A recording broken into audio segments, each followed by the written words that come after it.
Yo guys, just wanted to give a bit of a heads up here. This video is going to be a full spoiler discussion of everything KH3, so all the base game, all the ReMind DLC, everything. So if you haven't finished it yet or you're in the middle of it and you intend to get through it, save this for later and come back and let me know your thoughts when you're done. Alright, let's go.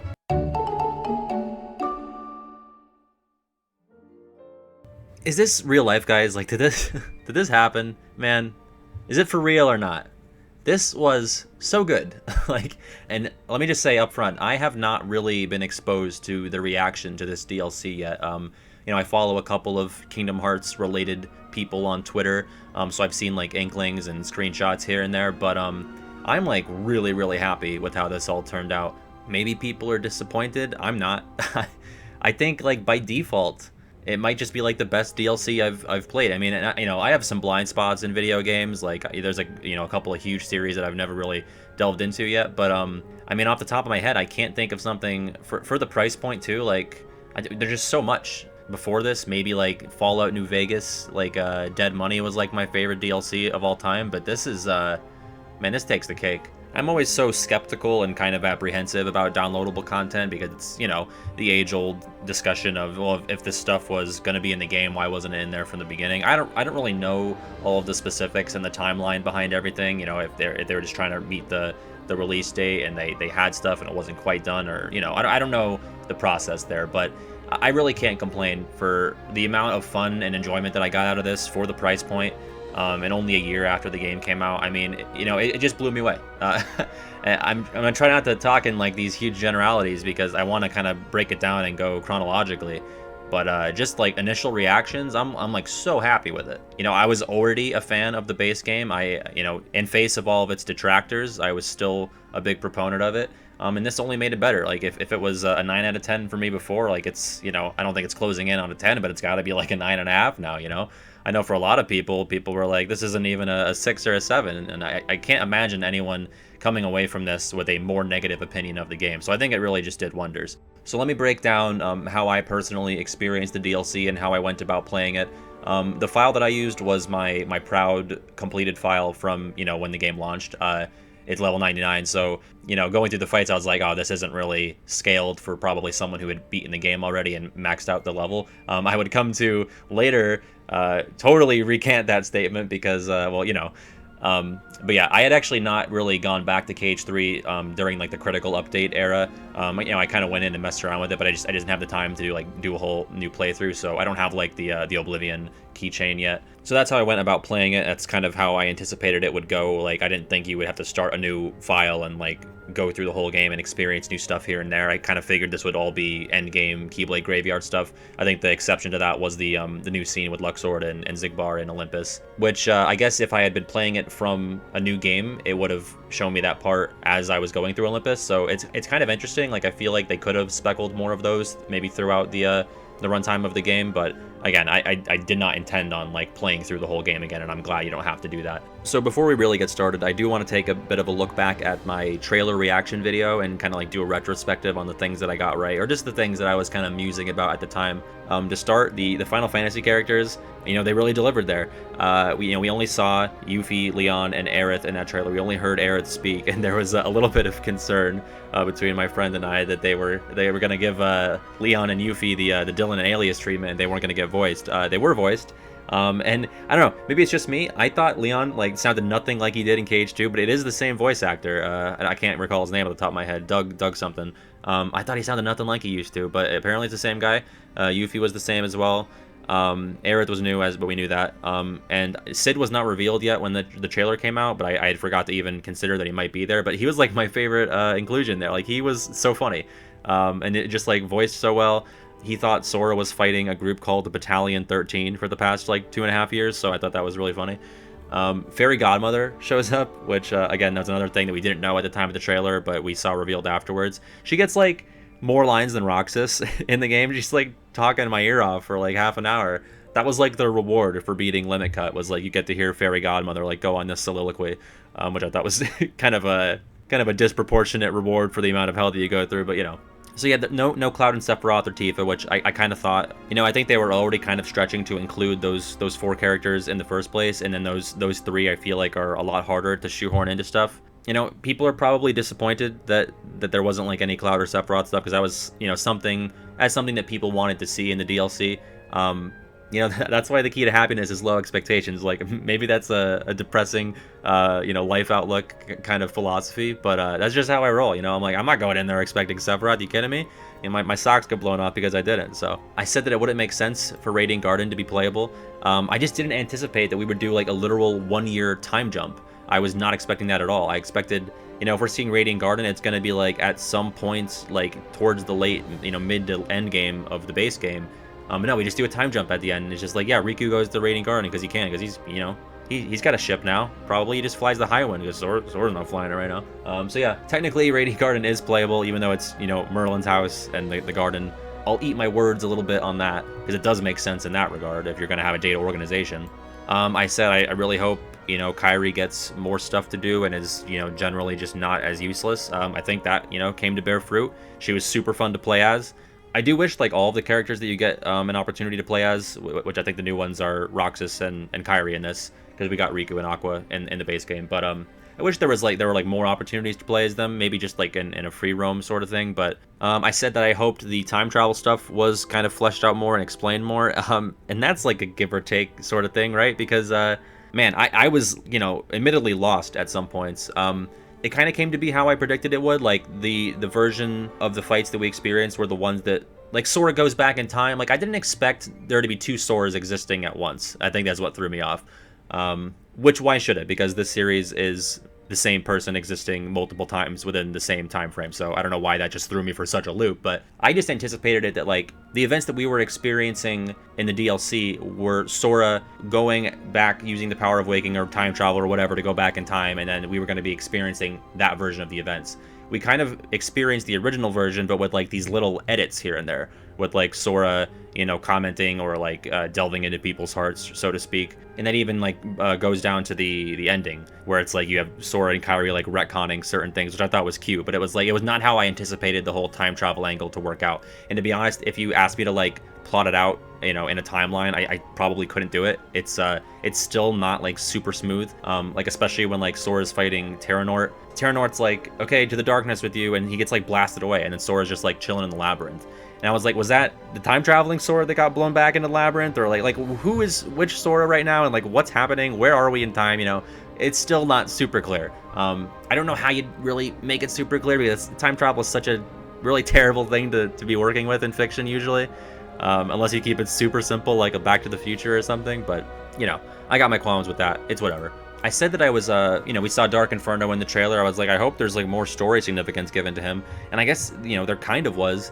I guess it's more so, like, I was under the impression that he was like an Ephemer related being, and maybe he's more so related to the character known as Darkness from Union Cross, which, again, admittedly, not big on the phone games, don't know a whole lot about the ins and outs of that, but we didn't really spend too much time on that either. We, you know, it didn't linger on it. We just, like, you know, it was referenced, we did the fight, and that was it. So it was like half realized. And then we got, you know, Riku and Aqua in the Land of Departure. I was confused about how that was going to be happening. I thought that was going to be Sora going back in time and then changing it so that Riku and Aqua were there in Land of Departure for some reason. No, that's also post-time skip stuff. And, you know, I did suspect that Aqua was referring to going back to Dark World in that line that she gives, and she's going with Terra and Ven. I don't know why she's going there. I'm assuming something happens within that year time span that, you know, takes them down there. I don't know how it would be Sora related, but maybe just something entirely different, who knows. I kind of predicted no foreteller stuff. We really didn't get any foreteller stuff.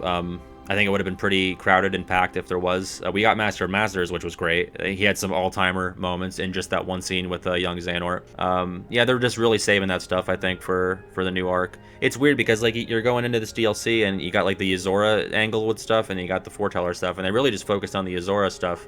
No, for better or worse, I'm still kind of middling on the Yozora stuff even after this. I just don't know where it's going, you know? Like, I'm interested to know what's going to happen, but it's really in more of like an intrigue way than in like an excited way. Like, I'm very apprehensive about what they're doing with this. They're already so damn complicated, you know? And like, what are we doing, like, with the world lines and like, man, is Kingdom Hearts a video game in the Verum Rex world? Like Verum Rex is a video game in Kingdom Hearts, but Kingdom Hearts is a video game in Verum Rex. Like, who goddamn knows? There's like automobiles. There were cars in San Francisco. It was just weird to see a character sitting in a car, like taking an Uber in a Kingdom Hearts game. Like, what the hell is this? What game is this? But yeah.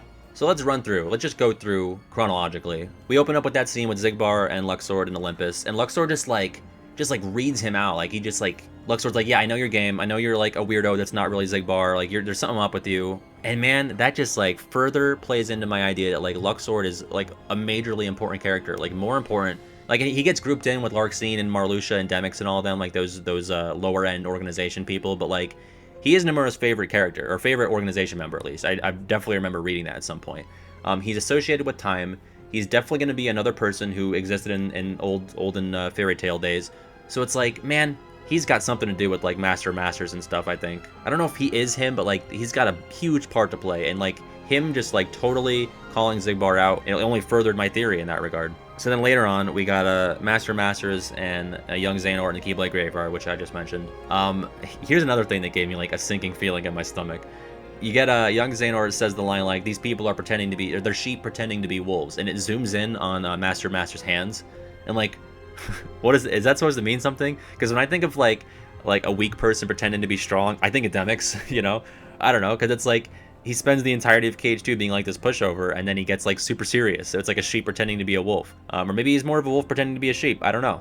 It was just an interesting cinematography choice that made me kind of nervous. So we'll see how that goes. I'm glad that they had this scene. You know, I was hoping maybe just a little bit more Master Masters, but I think the reason they're putting him here is to just make his grasp on the series feel that much more palpable. Like, you want to see, if like you're going to have a new big bad, you want to have him influencing the less big bad. Because until then, it kind of felt like it was kind of a tangential connection between Master Masters and Xehanort. Like, I know the Keyblade was passed down and everything, but it's really interesting to see the big bad guy plant ideas into the heads of, you know, who we thought were the big bad guys. So I like that.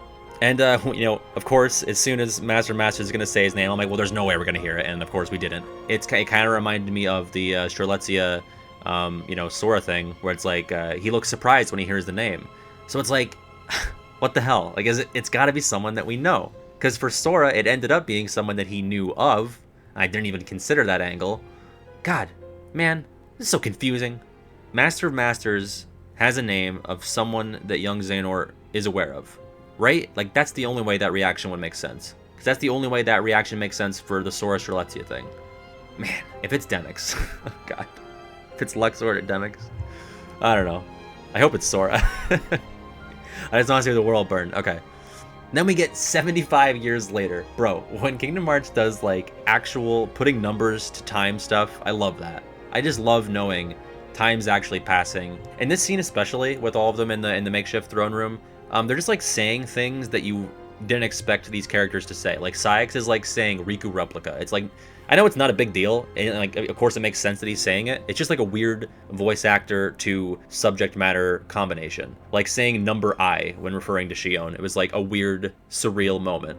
Also, may your heart be your guiding key is like, I think it's like a dog whistle. Like, I think it spread to the good guys, but it clearly originated with like impure intentions. Like, it's just totally meant to, I mean, if it comes from the Master of Masters, it's like totally sarcastic. Like, he doesn't mean it at all. So we get a Sora in the final world again for the second time. That's like right after the ending cutscene where he says he's got to go back. I know this was in the base game, but like the Chirithy noise is so ridiculous. Like, what is that? what does the direction look like? Make it sound like a cat who's like going through a washing machine. Like, I don't even know what that is. What is that? Chirithy's like, yeah, you're not gonna be able to like use the power of waking and come out of this alive. Like, you're gonna be fucked if you do this. Sora's like, bro, I've already killed myself for this girl once. I'd be betraying 17 years of character development if I didn't do it again. So beam me up for some death, bro. Here I go. We get the Dark Inferno battle. Kind of touched on that already. I got to live through Zeta Flare again, which was a treat. You know what I kind of underreported thing about this whole thing was like you get to see these characters dive to the horror platforms, and I'm really I'm always very invested in like who is depicted on the platforms because we see Aqua's here, so she has Terra and Ven, which makes sense. And then she's got Vanitas and Master Xehanort in her platform. No Ericus, like fuck you, dude. You're her dad, like you're her mentor, and no, you don't even get a spot on the platform, bro. Vanitas. Like this dude that she's had a fight with 2 times. Then we get like Naminé floating into Sora's Station of Awakening. I was kind of lost at this part. Like, the Naminé is gonna bring the Lingering Spirit to fight Terranort. I don't know how she's able to do it. but it's fine because like, I don't know how most of the things happen in this series. It was still cool. Then we get like this Dragon Ball Z ass fight with like Lingering Spirit and Terra Nort. And I have in my notes here, Terra's body just used Terra's soul to grab Terra's feelings in the face, which was like, it's like the Dark Riku thing. It's like Riku jumps out of Riku to attack Riku. It was like that, but with Terra. Because you got Terra Nort tells the Guardian to attack Lingering Spirit. Terra's body uses Terra's soul to grab Terra's feelings. It's crazy. And then he just gets beheaded. Lingering Spirit gets beheaded. That was cathartic for like anyone who played 2FM. That's what you get. I know he's on our side now, but it was like, oh, that's good to see. I'm glad. So then, like, you know, if you want to talk about like filler-ish content for ReMind, it's probably like replaying the organization fights without any major tweaks to them. Like the first one that I did were the Luxord, Larxene, Marluxia fights, and I think they're pretty much the same, right? Like that one was completely unchanged. Some of them had some changes. I think most of them. But, you know, if I had to pick a part that was like, oh, this is kind of stale, getting stale, it would probably be that part. But again, I didn't mind it because that is like the best part of the game. So if I'm going to play one part again, I'm glad it's those. Because then we get, I did Ansem, Xigbar, and Dark Riku next. And then you get the option. I love how they frame that where, like, you know, the camera swoops in. One of the characters says a line and you get to pick between the two. I don't know who in their right mind picks Sora on these, unless you just keep getting bodied while you're playing as the new character. But like you pick Riku, you pick Roxas, you pick Aqua, you pick Kairi, of course. What I hate though, what I could not stand and I can't believe wasn't an option to fix, is that you can't change your configuration for your magic and all your items and stuff. Like, how did Riku become a Keyblade Master when he has his cure set to triangle? Like I'm Yen Sid, and I'm giving out the results of the Mark of Mastery. I'm like, all right, very good. This all looks good. Could you tell me what your magic shortcut configuration is, Riku? Triangle? No, you fail. This is objectively incorrect. It's X. All right. You gotta put cure on X. I can't count. I mean, it didn't happen too often, but on at least 3 occasions, I died or I, you know, was just thrown off because I tried to cure and I ended up blizzarding. Not what you like to see. And then we get a scene that like you just dream of. It's like a fanfic thing. You get Demyx and Riku just talking. Demyx literally says, I have a phone. All the cool kids have phones. He's a secret agent. And like, Riku's like trying to talk to him, and Demyx just like goes, yeah, it's Demyx time. And Riku literally goes, ugh. He sighs. It was a funny scene. I literally laughed out loud at that scene. It's so much wish fulfillment with this DLC. Like seeing characters interact that you had never seen before, had always dreamed about interacting, hearing them say things like Demyx time. It's so good. So then I did Vanitas stuff. Vanitas feels left out. Ven literally drops, we're not brothers, dude. Stop saying we're brothers. We're not brothers. It reminded me of that, you know that Vine where the the kid goes, you're not my dad. Grow some hair or something. It reminded me of that. Ven's like, literally, if you call me your brother one more time, I swear to God. And I gotta say, this DLC, like, the stock is up on everybody. I was talking to my friend about this. Nobody came out of this DLC with a lesser reputation. Like, even, like, young Xehanort. Like, he was spitting straight fire in that intro cutscene with Master of Masters. Like, Vanitas, like, I'm, like, all in on Vanitas now. It's, like, full edgelord. That's, like, his thing. He just committed to the bit, and, you know, I like it. He literally said, make me. Like, what a little shit. What a brat. Then we get Aqua and Ven teaming up in this fight, and of course he plays Aqua. I wish Sora would keep Ultimate Weapon equipped when he's in your party. It's like, bro, I took so long to synthesize that, and you're using Kingdom Key. Come on, keep that thing on. I actually died at one point, and Vanitas was like, once again, you couldn't save him. I'm like, you little bastard. How dare you? Once again, you couldn't save him. Enough. You get Terra's platform. Once again, you got Ven, you got Aqua. No Ericus. The least you could do. You killed the man, and you can't even give him a spot on your platform. It's so rude. So then we get the Ice Cream people, plus Kairi. And I was like, oh man, I'm going to play as Kairi now. Nope, they teased us. You had to wait a little bit longer. Axel spitting straight fire. Xemnas does not give a fuck about anyone's preferred pronouns. He's not progressive. Shion's an it. I'm glad that they kind of referenced the idea that young Xehanort, you know, messing around in the toy box was kind of used as, you know, experimentation and research towards recreating Shion. Because, you know, until now, it was like, why was he there? Like, you're doing experiments for what? So that was kind of like a nice little loose end being tied up thing. I love that Axel, like, has a Keyblade, but he can just, like, pull out the Chakrams if he wants. He's like, yeah, just carry 2. You can carry as many weapons as you want, guys. We get Roxas's platform. He's got Axel. He's got Shion. He's got Riku. Again, like, a guy that you, like, had a fight with one time. I don't know who else it would be in his place. Naminé would probably make more sense, right? I don't know. There's always like one odd choice for those platforms. Kairi actually gets to do a little bit of fighting in a cutscene here. And I'm like, oh man, she's got it. She's gonna be a badass. Then she gets wrapped up in the nothing string. So like, oh, man, she's so close. Also, I'm higher on Xemnas now. Like Xemnas' whole thing is just like, man, I am so good. I'm so good at everything I do. You suck, and I'm great. It's kind of the same as Vanitas, but it's like more authoritative. Like I believe it more. There's an air of superiority and grace to it. You suck. Stop trying. This Keyblade's a joke. Fuck you. Play as Roxas. What do I have in my notes here? Oh, one of my favorite scenes from the trailer is when like Axel says, Roxas Shion, let's get what's ours, and their little things glow up. I wrote, Roxas Shion, get what's ours, about 9 exclamation points, ice cream boys for fucking life, die you silver-haired bitch, in bold. That's what I wrote in my notes. It was so hype.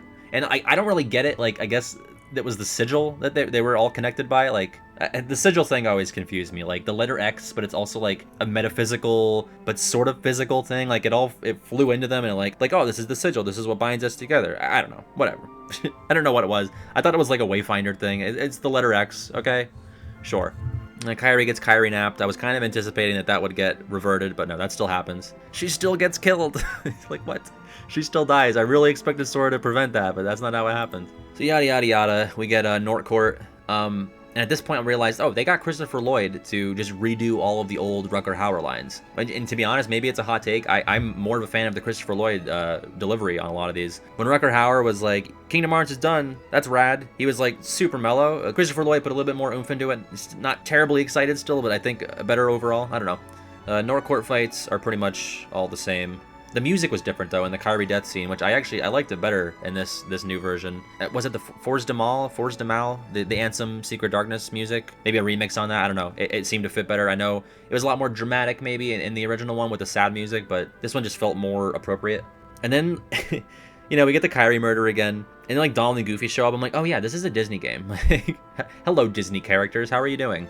And then, like, I don't know who it was, Mickey or someone says, like, Kairi was crystallized. I'm like, it looks like she's dead, bro. I know you can't say it like, they killed her, because it's a E10 game. But, like, bitch dead, you know? I saw it with my own 2 eyes. He slashed her in the back with a blade. That doesn't crystallize fools. That kills him. So then I guess, like, Sora sends, like, a piece of his heart into the Master Xehanort portal, and that, like, lets him... I don't know, man. I don't know. The time travel stuff is still confusing. But now, like, Sora's in Scala without Donald and Goofy. I have no idea how he did it. He's just 2 people now. And then, guys, this was so good. Explorable Scala. I already love Scala, even when it was just like a 1-room boss arena. And this was like so cool. Little mini puzzles, like very KH1 puzzle energy going on with like the little fountain thing and the machine. Like I actually like was getting kind of stumped on where the 3rd or the 4th shard was. Like it was in like the big elevator-y tower place, but I couldn't figure out like how to get to the top to smash down onto it. I had to like explore and look around. And then Darkseid shows up. I was like, boy, don't show your face around here ever again, alright? I have fought you so many times. Enough of you. I can't believe there was a Darkseid fight in this DLC. Like I have enough on my plate. The last thing I need is you. And he gets Sora and Master Xehanort just kind of chilling, having a convo in the streets of Scala. Master Xehanort's like, it was me. I hid the shards. What a scavenger hunt. Did you enjoy? I was like, kinda, yeah. It was like one of the best parts. I was really glad that we didn't have to replay the armored Xehanort fights, you know, in the original sequence, because I really hate the underwater part. I was really glad I wasn't trying to swim this way tonight, you know? And then, guys, oh my god. I don't care what anyone says. This was the best. This is the best. This is like what you draw in your notebooks at school in 4th grade. All these characters in a big friendo tornado attacking Organization Xehanort replica clones, whatever the fuck, whatever. I was cooked. I could not believe that this was happening. Roxas and Ven, I have the quote here. Roxas, was it? You're pretty good. Oh my god, come on.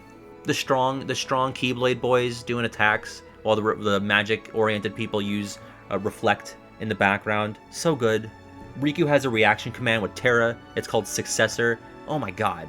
The banter. Axel and Aqua had banter. Like, why does this make me so happy? It's so stupid. It's such a small, stupid little thing, but it makes me so happy. Axel's like, yeah, we're kicking ass. And Aqua's like, could you relax and just focus on the fighting? And Axel's like, you don't have to say it like that. We're just trying to have fun. So good. Guys, let's just go back to Ven and Roxas. Jesse McCartney says, hey, Jesse McCartney, you're doing a good job. And Jesse McCartney said, thanks, Jesse McCartney. You're like, what the fuck? And guys, okay, after KH3 base game, I was like pretty down on Mickey Mouse. I started calling him Michael Mouse because we weren't on like speaking terms. I'm not friends with this rat, you know, because he's like, Sora, you're not really hot shit at all, you know, you can't do this alone. You're not strong enough. Even though Sora literally saved the world like multiple times, he was just like an annoying presence to me. But this completely turned me around. Mickey does the Metal Gear Solid 4 microwave hallway walk, which I don't know what the crossover is between Metal Gear and Kingdom Hearts, but like, that's what this was. This was old, solid Mickey Mouse going through the microwave hallway. Stand up, press triangle to stand up, press triangle to be inspiring. Where were you when Mickey Mouse died for your sins and saved humanity? Just at home, on the couch, scratching your balls, while he was out there being the savior of mankind? God, it was so good.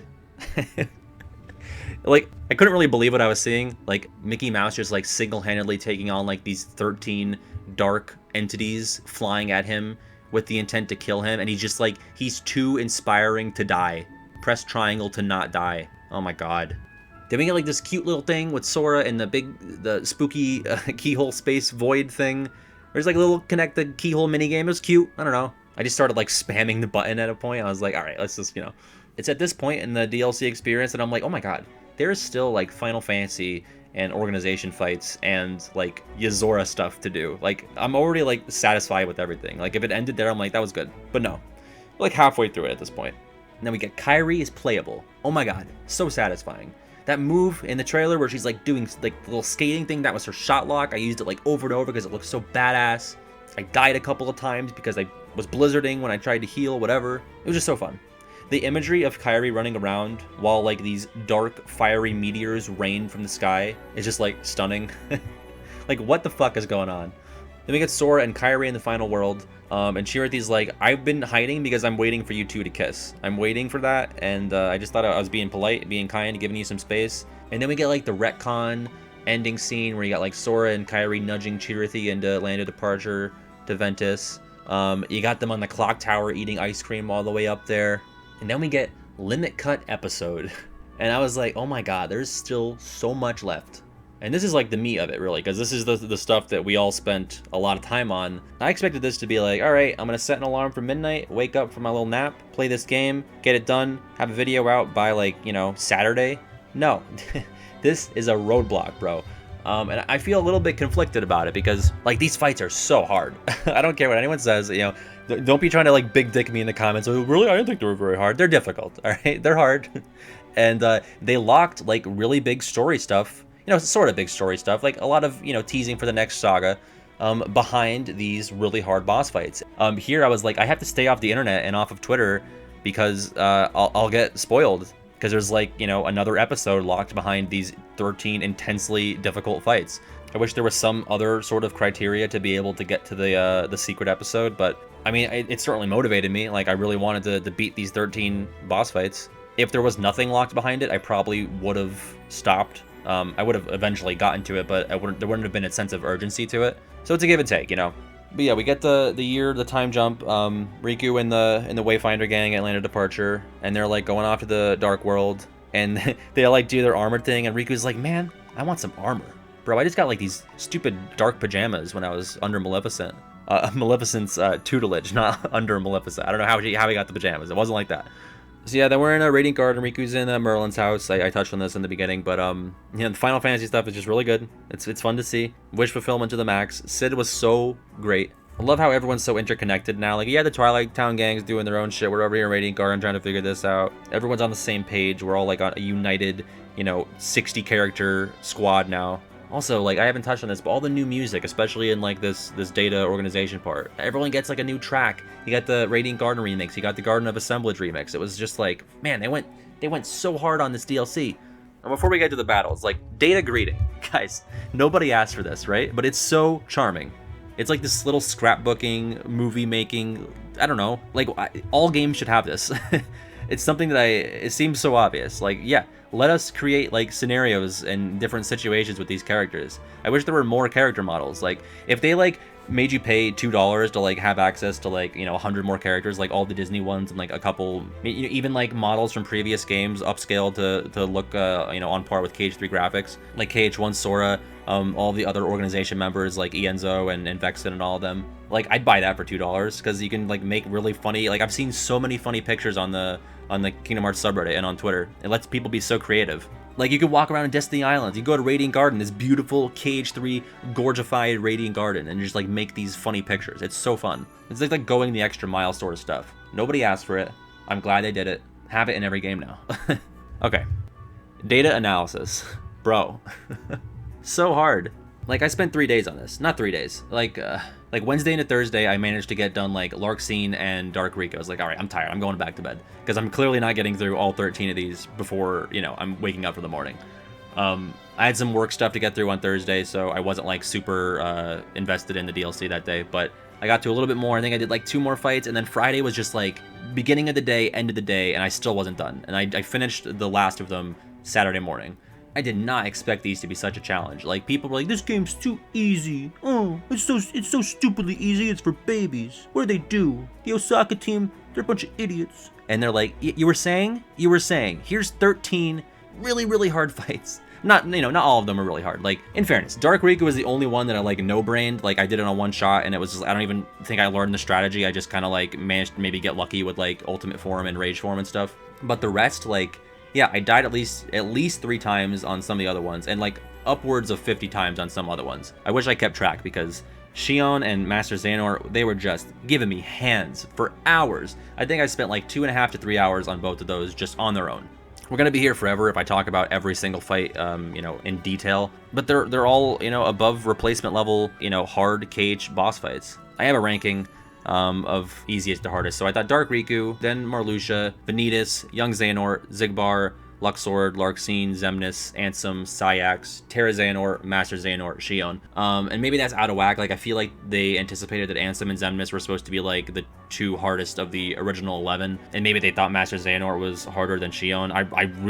Xion took me forever, you know, with the laser gimmick and like taking off of your maximum HP. Like, that really fucked me up for a while. But some of them were like, it wasn't hard executing it, it was hard figuring it out. Like, Terra Xehanort and Sayax weren't really difficult to execute, I just couldn't figure out like what my openings were. Xion and Master Xehanort, they were like hard to figure out and hard to execute. And you know, people are already coming up with strategies and like already doing these with like the restrictions and like level 1 critical. I did these on Proud, so maybe I'm like a fake fan, like not a true pro epic gamer, but like, I don't think it matters. They're still really hard. I think they're probably hard even on standard. One weakness I'll say where it was really showing here is like, how have they not added like a soft reset or like a retry button on these? Like, I'd pay $1 or $2 just for a retry button, you know, just to patch it in now. And I don't even intend on playing these fights again for a while. But man, it's like, you know, you're doing a fight and you mess up in the early stages. You just kind of want to die to get a fresh slate on it. And there's no retry button. It's like, come on, that's like such a given. Especially when like, you know, these are hard fights. People are going to be trying over and over. And some of them have like cutscenes like Master Xehanort, and it's like, ugh, I don't want to deal with that. You know, let me just skip through that. All right, so like after 3 days of playing data analysis fights, we finally get to the secret episode stuff. We're going to Riku's dreams or something. To be honest, I was like riding off of the adrenaline of finally beating Master Xehanort. Like, I don't fully know what happened in this scene. Kairi has dreams, Riku's dreams, dream drop distance, dose. I don't know what's happening, where we're going. Get these abrupt credits, yada yada. You know, that's whatever. Secret episode. Yozora. Guys, I don't even know where to begin. Strelitzia was talking about Yozora. What the fuck? What? What's happening? Sora knows Yozora, obviously, from his time in the toy box. Yozora knows Sora. There's something going on with, like, them being merged together, of, like, they're, like, a shared consciousness at some point, because there's the end where you lose to Yozora and the end where you win against him. There's something going on with, like, them sharing this consciousness. Bro, when he took my Keyblade, oh my god, that was personally offensive to me. I was like, what are you doing? Riku already put me through this in 2002, and you're doing this to me again. He owned me the first time. Just completely owned me. I thought it was like, oh, we just don't actually get to have a boss fight. Like, it's scripted that we die. So it was a pleasant surprise when I actually got to go back and play the fight. But my notes at this part are just like, full of typos. Like, all in caps. Like, what the hell? He has a gun. He froze me. He stole from me. He's in a car. He knows Strelitzia. He knows Sora. What's happening? That's all I've got, guys. I mean, I was just so pleased with this. It exceeded my expectations. Again, I didn't set my expectations super high. I still really don't know what the reaction and the interpretation of all this is for most people. I would have to assume that people have really taken to it, just from the amount of data greeting pictures that I've seen all over the internet. So let me know your thoughts on anything in this. I barely talked to anybody about it, so this would be like my first opportunity for a big open discussion. If you could explain to me in detail like the time travel of it all, I would love to like really be able to get on board and comprehend that. And yeah, I'm just so excited for the future of this series. Like, I was already excited after the base game, and this just like ramped that up to 11. Fixed a lot of problems that people had, even some problems that I had. I'm gonna be going back eventually and playing those data fights again because they were all really fun. I know I said this was gonna be scripted, like a big scripted kind of review of it. It would take me so long. I wanted to do it while my thoughts were fresh and, you know, strike while the iron's hot and all that. But yeah, thanks for watching. Here's to KH4 or the next game coming out before we are in retirement homes. All right, take it easy. It's finally over.